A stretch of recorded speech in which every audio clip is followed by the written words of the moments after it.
Hello there folks, it is SeKo Starcraft here. We've got Demuslim and we've got Summer. Now Summer, was that a character? Was that a character in Full House? I can't really recall. Anyways, yes, Demuslim is on EU. I was watching some of his stream lately. And I'm pretty sure Summer uploaded this, so thanks very much to him for putting that out there.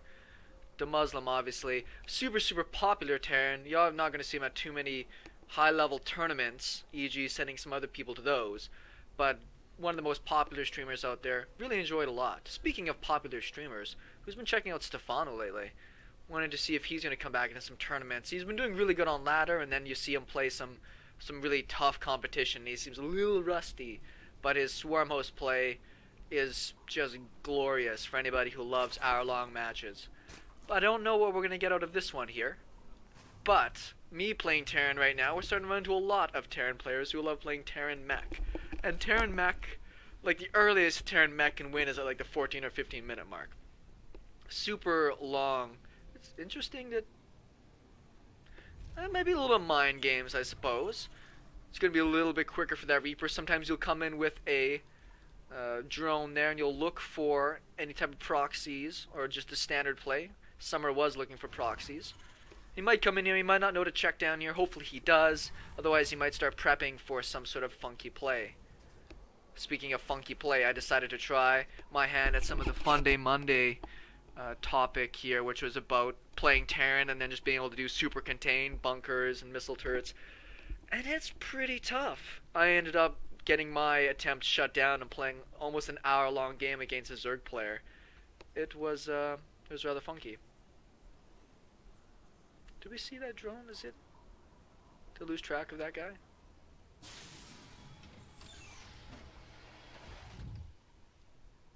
Oh well. Maybe I just didn't see him come in here. Let's check out what his vision was. His vision did not see anything. He went as far as the watchtower just to see if there's a proxy. That's as much as he's going to check. And that's kind of interesting. Only because Demuslim's mind game is not going to mean anything at this point. You will see the timing of this here. Command Centre. And our first Reaper is in production. We'll be heading out there very soon. Doing a little Overlord dance. Why not? You got nothing else to do with your early game micro. Pool is down. Gas just got taken though, so it'll be a while before speed gets finished up. That probably won't bother him. That allowed him to get a few more extra minerals out, so he'll be able to pop 2 queens immediately. There they are. So I don't expect this Reaper to get too much damage in. He's just making the 1 Reaper. Sometimes you might see him get bold enough to be able to get a couple of Reapers or several Reapers. But as a Zerg player, all you really need to do is like throw down a spine crawler in one base and then have, you know, some queens for your other base, and it shuts it down pretty good. I know I was playing a extra Reaper kind of style and the guy just rushed out 1 spine crawler. He kind of shut down my Reaper Hellion play. Hence it turned out to be an hour-long game of mech where I just kind of slowly pushed my way out. Maybe we'll get a chance to cast that game. It was one of the most annoying games ever, and I'm sure a lot of people have experienced that on ladder. And every race has that in a sense, right? A Terran player can play mech and just turtle up and be next to impossible to break. A Zerg player, you can get your massive defense walls and swarm hosts and be next to impossible to break. Protoss, you just have that death ball, which is sometimes next to impossible to stop. And I don't know, I like those games a lot. I don't know if anybody else finds enjoyment in the crazy long games. I think it's just really interesting when people get put into a corner and then the economy focus becomes really difficult and so on and so forth. Speed's more than halfway done. You should be able to send those lings out onto the map then and be able to take care of any Reaper play. That Reaper should know that his... Oh, actually he's going to accomplish the job almost perfectly. Really, what he's trying to do is just delay this 1 hatch as long as possible. Fortunately, speed will be done in about 15 seconds, so he's just going to run home. Or at least to a watchtower, which gives him a little bit more opportunity to be cool. Hellions are on their way out. We are going to be getting a Banshee after this, which seems to be the very standard meta right now on the pro side of things. That Banshee play is just so effective. You can sometimes just win straight out because players don't have anything in place to really deal with it. Oh, Viking first. It's going to delay his Banshee slightly here, including any type of tech that he wants to get. Hellions were pushing in the front, but he's actually making one of the weirdest looking wall-offs I've seen in a while. Pretty sure that's a full wall off now. Third base is going to go down. That should get a good chance to finish up. Are we? No, we're not actually going to get a Banshee play. I am surprised. He's going to run around, start shooting overlords in the face. His stim has started fairly nice and early. And this one marine that popped out will be able to kill that. But the Zerg player knows everything he needs to. He knows that there's this other command center happening. And he doesn't really know exactly what the tech is, but we don't see these other gases taken. So we're not thinking it's against stim. I mean, that's pretty obvious that it's likely not going to be some sort of mech play. Then marine just keeps getting in the way. Should get a few kills on this here. There's overlords all over the map ready to be picked off. Oh man, bad control looks like here out of Demuslim. Actually gets a couple of his hellions taken out. He will manage to hold on for now though. Not paying the best attention to a couple of these guys that got rallied in, unfortunately. So he doesn't really have a very good harassing body here. Lots of overlords out on the map. Way more than I would have expected. I mean, these ones are close enough that the queen should be able to shoo things away. Kind of surprised the Muslim was still pushing in with this small bit of units. It doesn't take that many of Zerglings to be able to get us around. Pretty good control so far out of Demuslim. He's trying to line up his shots really good here, but he might just have to make a run for it now. Looks like the Reaper will go down. The Hellions will get one more shot off and toast a few Zerglings in his honor.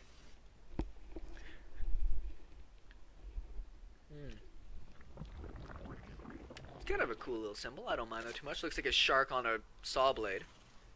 It's interesting that some of these bigger pro players, such as the Muslim, don't have down any type of symbols for their play. I was even watching that when I say watch Stefano play or Jadong. 3 kills on that Viking, doing a good job, but these overlords are going to be nice and saved now. There's still 1 or 2 left available to be picked off. Good use of these Zerglings earlier on. If you take care of those early harassing units, you might as well be out destroying things you can. This is an orbital, so well, down goes the bunkers. But to say it won't be defended. It's funny that these 2 Hellions, got a good chunk of kills between them, still out here just being a little bit of jerks. That first little marine squad is moving out. Might be able to kill some creep. There's a lot of Zerglings here. And there's only 1 medevac in position, so he won't be able to pick up everything and get out of there. Which would be a little bit unfortunate if he gets too aggressive. The bunker will finish. This overlord will die. Let's see if Demuslim's paying attention.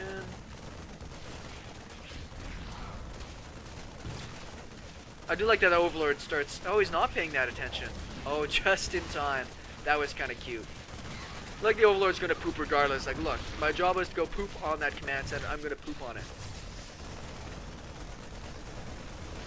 Get a couple of creep tumors there. A few marines doing what they can. This other drop is not dropping on anything. He's actually dropping out of the medevac in a really weird way. Some kind of clumsy micro on that side. 4th bases start off with the Zerg players. So let's check out the economy. Let's see how people are doing. Terran has actually got a pretty good sized lead on overall economy. That's obviously the benefit of a bit more of a pro player. I like these barracks wall-offs. I've been starting to do this a bit more as well. Just strategically, if you use these big barrack lines in a really good tight setting, you can shut down like big Ultralisk play or big Zergling counterattacks. It's not quite the perfect position here, but I'm starting to get a better understanding how you can use some of these buildings in the mid-game and late game to your advantage. Spire Tech is, I would consider this to be fairly late Spire Tech here, and this might have just been, you know, Summer waiting to see what kind of tech was thrown at him. Some static defense is happening here. Now, there's no wall off here. This could be a little funky. One side will get cleaned up, but this other one will actually get in a good chunk of damage here. The Lings, I was about to say, were unfortunately kind of following those SCV lines there, so they get cleaned up. Pretty good spot for that bunker will actually contain... Ooh, whoa, baneling smoking. 15 kills. Now that's a pretty good baneling pile there. I kind of like this style out of Summer, the delayed Mutalisks, and much more commitment into Zerglings and banelings. It's managed to keep Demuslim pretty contained at home. Wouldn't mind him seeing just a little army go out here just to start working on this. It might take a few Marines, you know, 5 minutes to go and kill those rocks, but at least you're starting at it. Gas really isn't that big of a concern for Demuslim right now. There's only one in here and this will not take him, but he's floating 900 right now. The beauty of going for a very heavy Marine style. Marauders, fairly late to the game, but their upgrades for these guys are almost identical here. They're going to be a little bit earlier for the Zerg player, but the Hive isn't finished yet, so the Terran might be able to take a bit of a late game upgrade lead here. Scouts the mutas. Does he have anything in place? He doesn't. He's hustling some Marines back home. This delayed muta is actually going to get in a little bit of damage here. Loses one. But he does have to defend it because he doesn't want to lose these engineering bays, which he should be starting +3 pretty soon.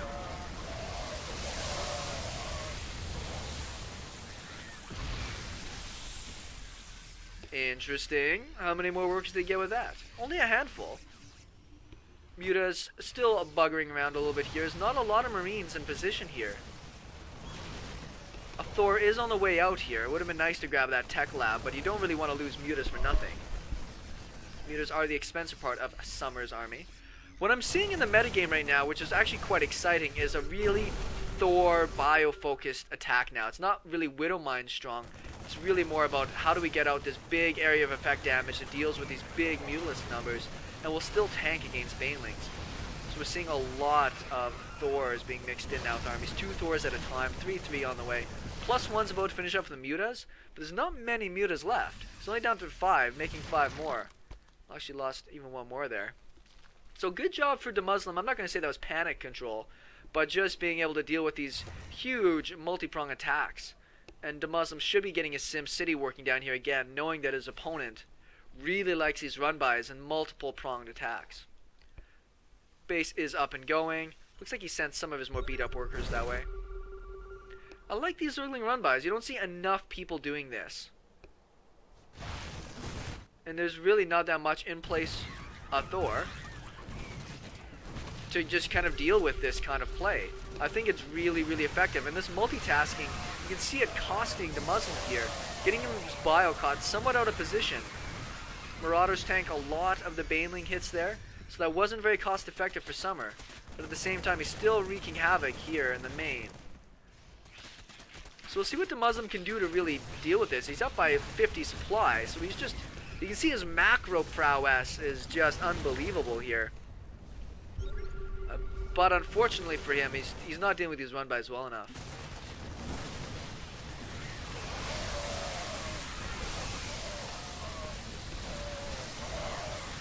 Pretty good splits out of Demuslim. He keeps a lot of his army alive here. Baneling's just getting morphed. If Demuslim moves fast enough, he might be able to get on top of it. Hence why we see the Zerg player throwing in even this small amount of units, because he's got to buy time for more Banelings to morph. Only a couple Banelings left here. Big pickup here from the medevacs. That was actually really slick. All the Banelings end up hitting into the Thor, leaving all the bios still alive. So many medevacs. Once again, just the macro abilities here from Demuslim. Even more medevacs here. GGO. That was such an interesting game for me. Demuslim, even though there was all these little gaps and holes that he kept getting exploited by, just macro powering through everything that he lost. Great game out of him. Summer played a smart game, but we could see that just the macro power of Demuslim was enough to really carry him through that. SeKo Starcraft, thanks everybody for watching, and we'll talk with you later.